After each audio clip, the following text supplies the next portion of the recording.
Dude, a deal has been reached. According to BoxingScene.com, Stephen Fulton and Naoya Inoue reached the deal. They're fighting in Japan. They're fighting in Japan in May or June. The venue hasn't been set, but the deal's been reached.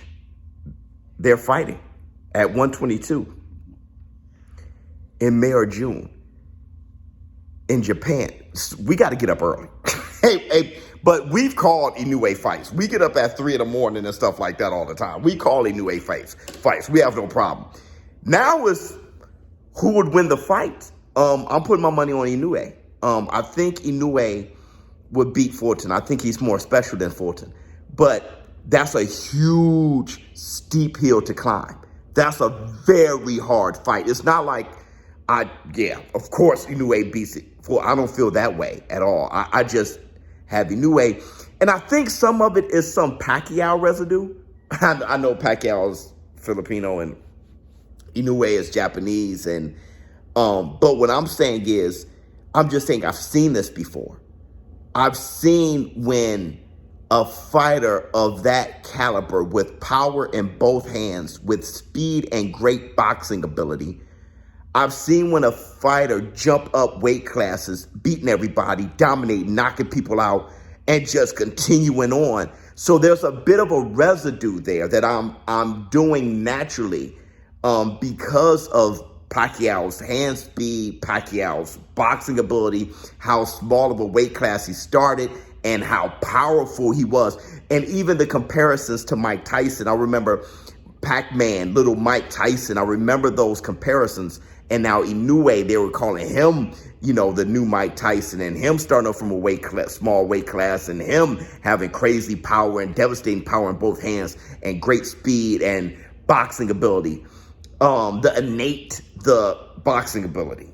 Fulton, a natural, magnificent fighter who can fight under circumstances that's not pro him, right?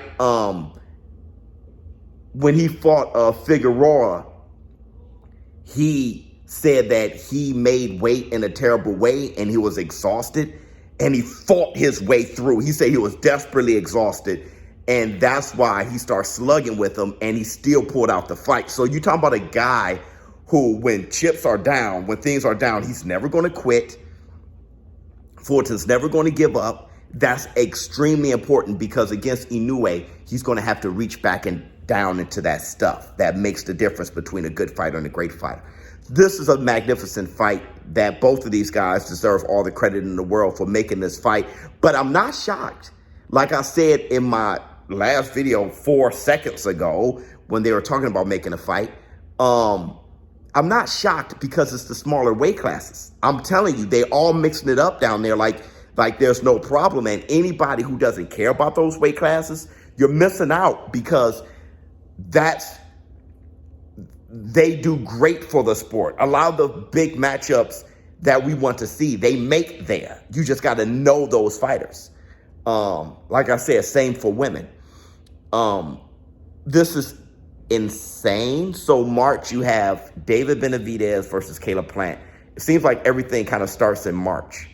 Like the tremendous fights. Then you have Tyson Fury versus Alexander Usyk.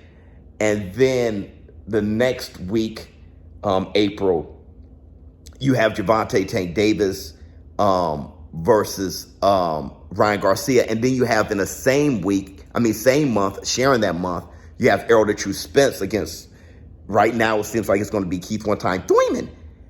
And then in May, you are hearing that you have Devin the Dream Haney versus Lomachenko. And also in May, late May, June, you have this fight, Inoue versus Fulton. This is incredible. This is incredible. Let me know how you all feel in the comments below. Boxing made a huge comeback.